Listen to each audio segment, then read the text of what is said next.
तो show time के इस एपिसोड में एक्सप्लेन कर रहे हैं हाउस ऑफ ड्रैगन को। तो गाइज मैं हूं हेमंत जो आपके लिए देसी एक्सप्लेनेशन करेगा इस एपिसोड का। तो चलिए शुरू करते हैं, जहां पर हमने देखा किंग विसरस की मौत हो चुकी है और गाइज एट लास्ट बुढ़ा मर गया। कितने एपिसोड में हम देखते आ रहे हैं कि अब मरेगा बट एट लास्ट अब वो मर चुका है। तो यहाँ पर अब सख्ता पलट की बारी आ चुकी है, जहां पर अब टालिया नाम की सर्वेंट ये इन्फॉर्मेशन एलिसन तक पहुंचाती है कि यहाँ पर किंग मर चुके हैं, जिसको देख के इमोशनल होने लगती है और अपने डैड के पास जाके बताती है कि किंग मर चुका है और उसकी लास्ट विश थी कि यहाँ पर एगोन राजा बन जाए जो उसका बेटा है। बट यहाँ पर कहीं ना कहीं एलिसन मिसअंडरस्टैंड कर रही थी किंग विसरस की बातों को, बट अब वो मर चुका है तो उससे कैसे कंफर्म करे। और वो लास्ट थी जिसके साथ ये सारी बातें हुई हैं और कोई इसका गवाह भी नहीं था। बट यहाँ पर हाई टावर को तो इसी का वेट था कि ओटो हाई टावर की फैमिली में से कोई राजगद्दी पे बैठे जो एगोन होगा। और यहाँ पर इसकी पूरी प्लानिंग ओटो हाई टावर ने पहले से कर ली थी, जहां पर एलिसेंट तक को इसके बारे में नहीं पता था। और तब स्मॉल काउंसिल के लोगों को बुलाया जाता है और पूरी बात डिस्कस होती है कि राजा मर चुका है, बट ये इन्फॉर्मेशन बाहर नहीं आनी चाहिए जब तक कि राजगद्दी के लिए हम एगोन को तैयार नहीं कर लेते हैं जो एलिसेंट का बेटा था। बट यहाँ पर एलिसेंट को पता ही नहीं था कि छुप छुप के ये सारी बातें भी हो रही हैं किंगडम के अंदर। बट यहाँ पर लाइमन और उसके जैसे कुछ लोग रेनेरा को सपोर्ट करते हैं और वो चाहते हैं कि रेनेरा किंगडम में क्वीन बने, क्योंकि उसको 20 साल पहले ओथ दिलवाई थी किंग विसरस ने और ये बात पे वो खड़े रहेंगे। बट यहाँ पर ये सारी बातें सबको पसंद नहीं आ रही थी, क्योंकि कहीं ना कहीं कोई भी रेनेरा को यहाँ पर सपोर्ट नहीं कर रहा है सिवाय कुछ लोगों के। और यहाँ पर इसकी ये सारी बकवास सुन के सब लोग गुस्सा होने लगते हैं। बट लाइमन बोलते हैं किंग ने मरने से पहले सिर्फ एगोन की माँ को ही क्यों पता है कि उसे राजा बनवाना चाहती है वो, ये सब गलत है और शायद ये सब झूठ है और शायद ये सारी चीजें एलिसेंट हाई टावर ही क्रिएट कर रही है अपने बेटे को राजा बनाने के लिए। और वहां पर उस पर कुछ इल्जाम लगाता है, जिसे देखकर सर क्रिस्टन उसका सर पटक कर मारते हैं और उसकी जान ले लेते हैं, जिसको देखकर लॉर्ड कमांडर को बिल्कुल भी अच्छा नहीं लगता है, जो कहीं ना कहीं रेनेरा को सपोर्ट कर रहे थे। और वो सर क्रिस्टन की तरफ तलवार उठा देते हैं। बट यहाँ पर सर क्रिस्टन को लगता है कि क्वीन उसके साथ है तो कुछ भी कर सकता है। बट यहाँ पर एलिसेंट इस लड़ाई को रोकती है और यहाँ पर उसे भी नहीं पता था कि यहाँ पर उसके बेटे को राजा बनाने की बात छुप छुप के पहले से हो रही थी। और यहाँ पर ओटो हाई टावर रेनेरा और उसकी फैमिली को खत्म करवाने की प्लानिंग कर रहे थे कि किसी को पता चले उससे पहले रेनेरा और उसकी फैमिली को खत्म कर दो। और यहाँ पर सब लोग एग्री करते हैं सिवाय एलिसेंट के, क्योंकि वो चाहते नहीं है कि एलिसेंट को ऐसे खत्म किया जाए और किंग विसरस तो ऐसा कभी नहीं चाहेंगे। और यहाँ पर लॉर्ड कमांडर सुन के थोड़े रिलीफ फील करते हैं कि चलो एलिसेंट तो थोड़ी अंडरस्टैंडिंग है। और यहाँ पर ओटो हाई टावर फिर भी प्लान कर रहा था कि किसी तरह एगोन को बुलाया जाए और यहाँ पर सारी सेरेमनी करें, उसके बाद चाहे रेनेरा आए तो लड़ने के लिए भी तैयार है। और यहाँ पर एलिसेंट इन सब चीजों के लिए तैयार नहीं थी और ना ही लॉर्ड कमांडर थे, जो अपनी ड्यूटी से इस्तीफा देते हुए बोलते हैं कि जब तक अगला राजा नहीं आ जाता है कि वो ड्यूटी नहीं करने वाले हैं, क्योंकि वो इस पॉलिटिक्स में नहीं पड़ेंगे। और कहीं ना कहीं वो रेनेरा को सपोर्ट कर रहे थे और देख पा रहे थे कि यहाँ पर कोई भी रेनेरा का साथ देगा तो मरेगा। और यहाँ पर वो अपनी ड्यूटी छोड़कर जाने लगते हैं, जिससे पता चलता है कि कहीं ना कहीं सर क्रिस्टन अगले लॉर्ड कमांडर बन सकते हैं। और अब सब ढूंढना चाहते हैं कि एगोन है कहाँ, जहाँ पर वो महल से गायब था, जिसे देख के ओटो हाई टावर बहुत ज़्यादा गुस्सा है और वो जाते हैं सर एरिक के पास में और उसे बोलते हैं कि तुम्हारी जिम्मेदारी थी उसका ख्याल रखना।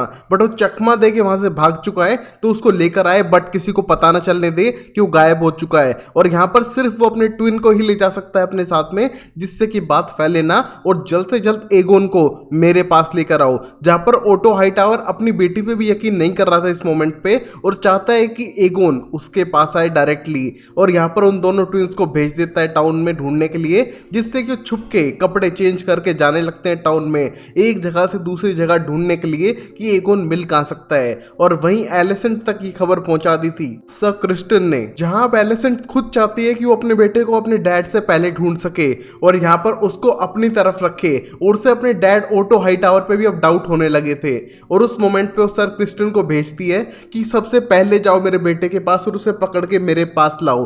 जहां पर एमंड आने के बाद उसके साथ जाने के लिए कहता है, क्योंकि कहीं ना कहीं वो अपने भाई को बहुत अच्छे से जानता है कि वो कहां पाएगा और उसके साथ जाने के लिए तैयार होता है। जहां पर पहले तो एलिसेंट मना करती है, बट यहां पर एमंड सबसे ज्यादा मैच्योर और अंडरस्टैंडिंग था और वो जाता है अब सर क्रिस्टन के साथ टाउन के अंदर कपड़े चेंज करने के बाद। और एक दो जगह जाता है जहां पर एगोन को ढूंढ सकता था, बट वहां पर वो मिला नहीं, जिसे देख के वो टेंस्ड होने लगते हैं। और यहाँ पर पता चलता है कि वो चुपचाप पीछा भी कर रहे हैं उन ट्विंस का, जिसको भेजा है एलिसेंट हाईटावर के डैड ने।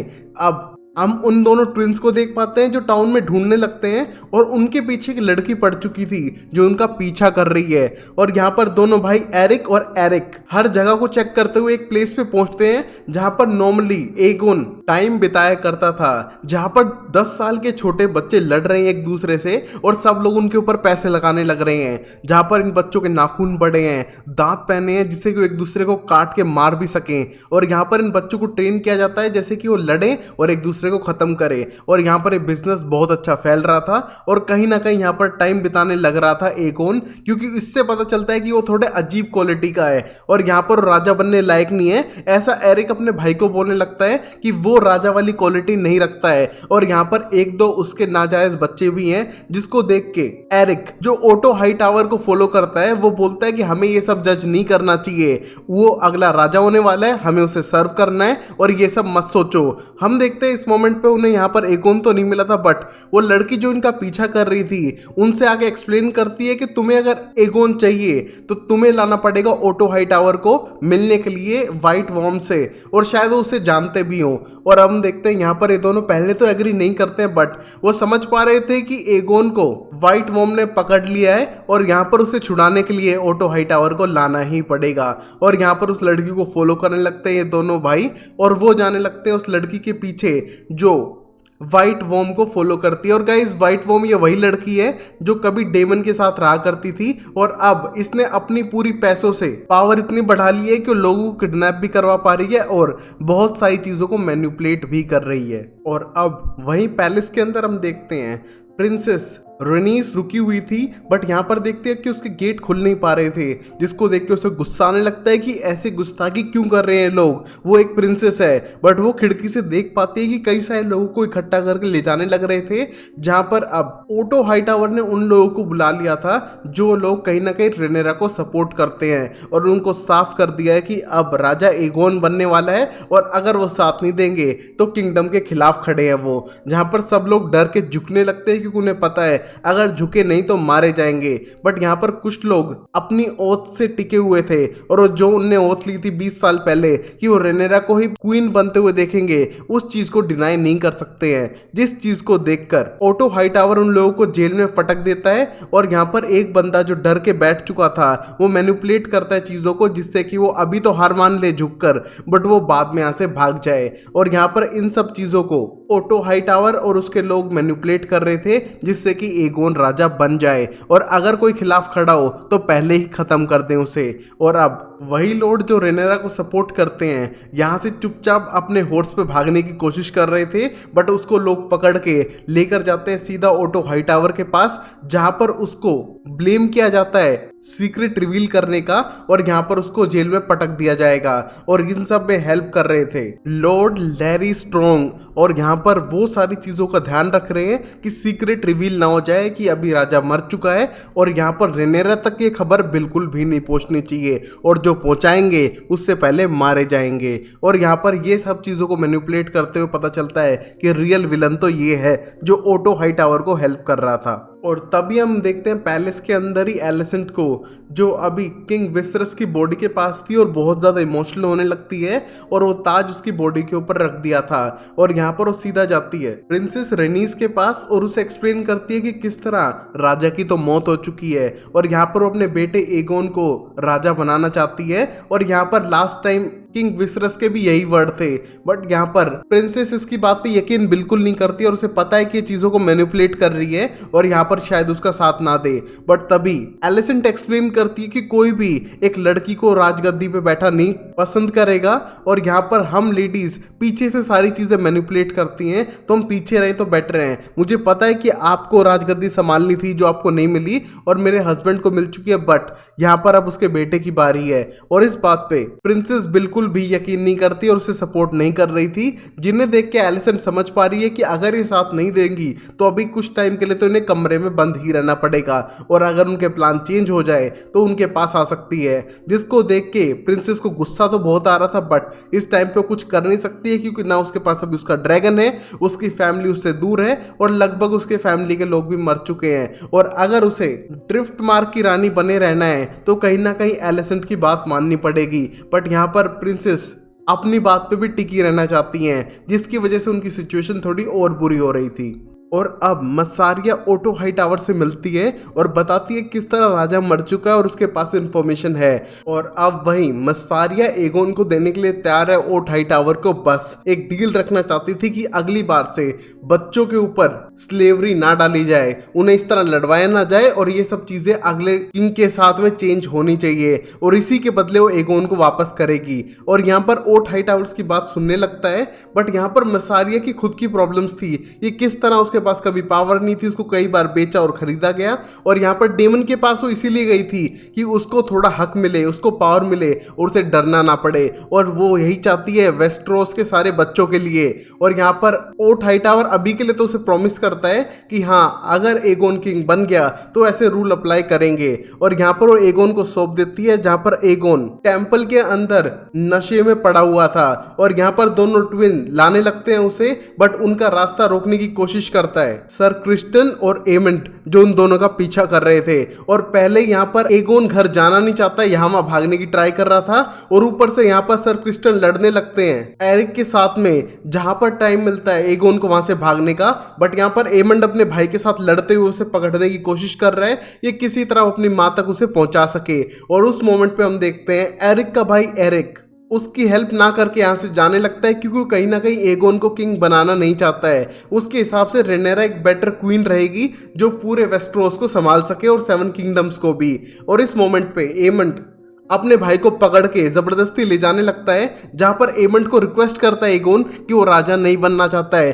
उसे प्लीज किसी शिप में बैठा दे और उसको अपनी जिंदगी जीने दे, उसे राजा बनने का कोई शौक नहीं है। और ये देखकर एमंड और सर क्रिस्टन उसकी एक बात ना सुनते हुए उसे जबरदस्ती लेकर जाते हैं क्वीन एलिसेंट के पास में, जहां ओटो हाई टावर अपनी बेटी को अप्रिशिएट करते हैं कि वो गेम में जीत गई, वो लेकर आ चुकी है एगोन को अपने साथ में, बट उसे ये सब करने की जरूरत नहीं थी और वो कहीं ना कहीं तुम्हारी हेल्प ही करना चाह रहा था। बट यहाँ पर एलिसेंट साफ करती है कि अब तक उसके डैड ने उसे एक मोहरे की तरह इस्तेमाल किया है और यहाँ पर मोहरों की तरह वो इस्तेमाल करना चाहता है उसके बेटे को भी, जो वो होने नहीं देगी। बट यहाँ पर उसके डैड का कहना था कि इस मोहरे के चक्कर में तुम क्वीन बन चुकी हो 7 किंगडम्स की, तो इससे बेटर क्या हो सकता है। मैं तुम्हारे बेटे के लिए भी कुछ अच्छा ही करना चाहूंगा, जो मैंने पहले से ही प्लान करके रखा है। बट हम देखते हैं एलिसेंट अपनी दोस्त रेनेरा को मरवाना नहीं चाहती है और वहां पर वो शायद एक ऑफर रखेगी कि वो ड्रैगन स्टोन पे राज कर ले और उसका एक बेटा ड्रिफ्ट रोड में राज कर लेगा, तो शायद वो मान जाए। बट उसको ये भी डाउट है कि अगर रेनेरा नहीं मानी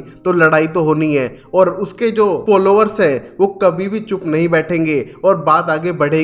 और यहाँ पर उसका डैड उस बात को खत्म करने के लिए रेनेरा और उसकी पूरी फैमिली को खत्म करना चाहता था, जिसके हक में बिल्कुल भी एलिसेंट नजर नहीं आ रही थी। बट उसको टेंशन है कि अब कल उसका बेटा राजगद्दी पे बैठेगा और कल ही सबको पता चलेगा कि यहाँ पर किंग की मौत हो चुकी है। और तभी हम देख पाते हैं यहाँ पर एलिसेंट को, जिसकी टेंशन बढ़ती जा रही है और यहाँ पर वो मिलती है लॉर्ड लैरिस स्ट्रॉन्ग से, जो लॉर्ड ऑफ विस्पर्स भी हैं, जिनके पास सारी इंफॉर्मेशन है कि कहाँ क्या हो रहा है। और एक्सप्लेन करने लगता है एलिसेंट के साथ में ये किस तरह पूरे महल में खुफिया लोग हैं जो महल की बातें बाहर तक पहुंचाते हैं और उन्हें सब पता है कि महल के अंदर चलने क्या लग रहा है। और ये सब जान के एलिसेंट हैरान थी कि उसकी बातें भी सबको पता है क्या। और यहाँ पर लैरिस एक्सप्लेन करता है कि बिल्कुल, जो तुम्हारी मेड टालिया है वो भी उसकी मेंबर है और उस जैसे पता नहीं कितने सारे हैं और उनको रोकना पड़ेगा।